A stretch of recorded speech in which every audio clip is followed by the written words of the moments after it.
Welcome to Bismillah podcast, where we discuss different ways to produce energy, as well as the impacts they can have on our environment. Starting off our series, we will discuss the process and impacts petroleum has.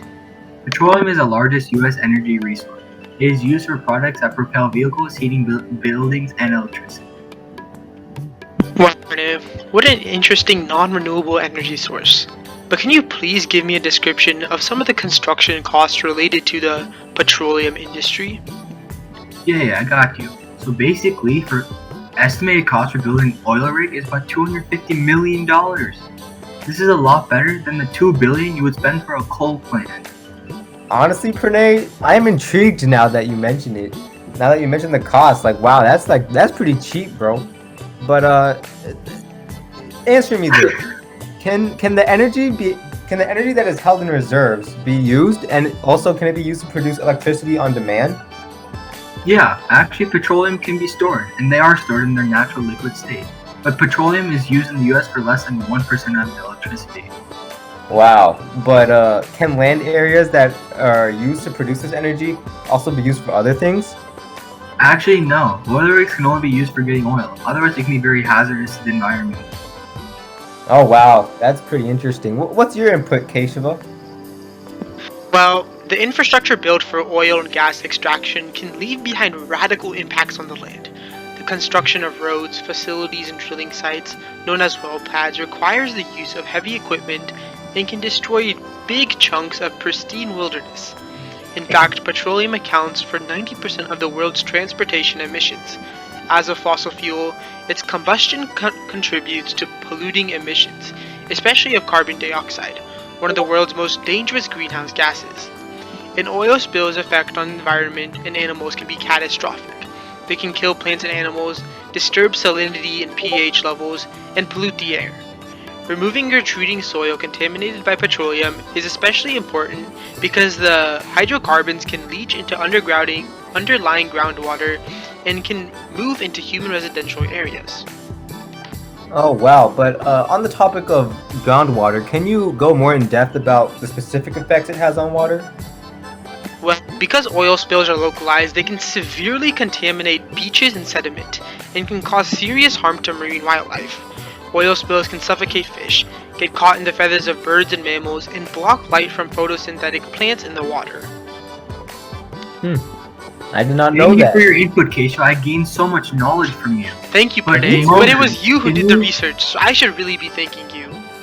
Thank you, Right. Pranay. I love you. Alright, let's move on, guys. Alright. Mohib, can you tell me the specific effects it has on air quality? Oh, easy. Well, petroleum refineries are a major source of hazardous and toxic air pollutants such as BTEX compounds, which include benzene, toluene, ethylbenzene, and xylene. Wait.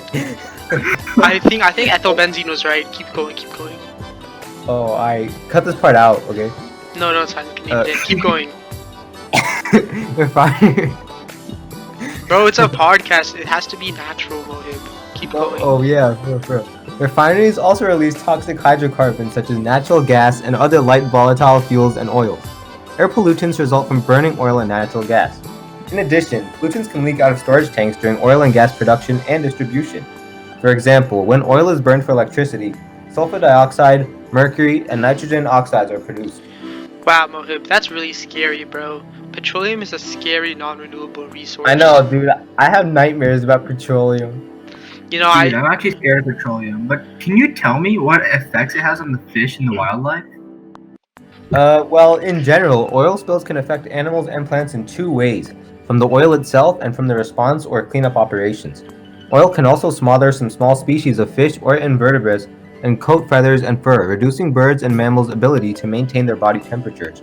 When exposed to oil, adult fish may experience reduced growth, enlarged livers, changes in heart and respiration rates, fin erosion, and reproduction impairment.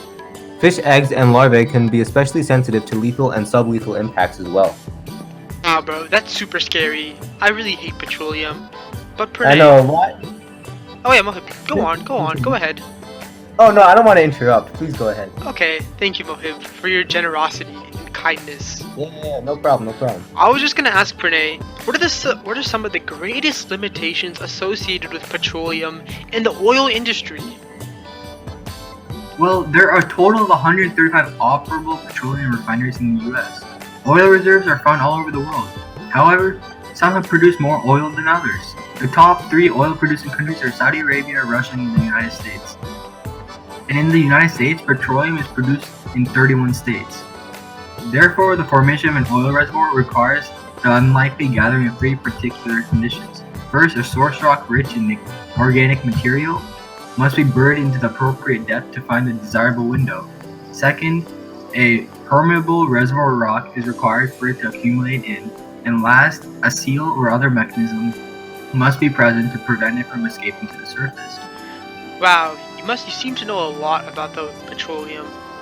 But like, in your opinion, since you're such an expert, right, and you've done this much research, should the US pursue this energy source as an energy source of the future?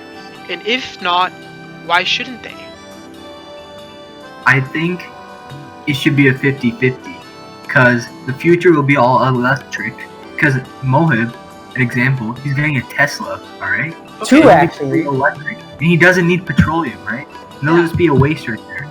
But the other 50% I said should, because you don't know if everything will be all electric in the future. So basically, what you're trying to say is we should use petroleum to ease our transition into more renewable energy options. And maybe we shouldn't completely stop using it just yet, but maybe it'll help us, get to the point where we don't need it anymore. I think that's what you're Kesha, trying. you couldn't have said it any better than that. Wow, think a Yeah, lot. honestly, Keshava, you took the words right out of my mouth as well. Yeah, Thanks a lot, Kesha. guys. Honestly, you should just answer that question. I don't know why you asked me. Yeah, you Well, seem to Pranay, be more of you're the expert. resident petroleum expert Oh, here. I'm the I had- resident. You seem to be more of the expert here, Keshava, am I right? I was only able to do it after looking through Pranay's impeccable research. So, Wow. alright, thanks a Yeah. lot, Pranay. We'll see you in the next podcast. It's gonna be Thank you about... for joining us. What is it These gonna were be? your hosts, Muhib, Keshava, and Pranay Yeah. from Bismillah Podcasts. And our next Signing podcast off. is gonna be about tidal energy. Yay. Yay! Alright, Yay. bye. Pranay, say bye. See ya.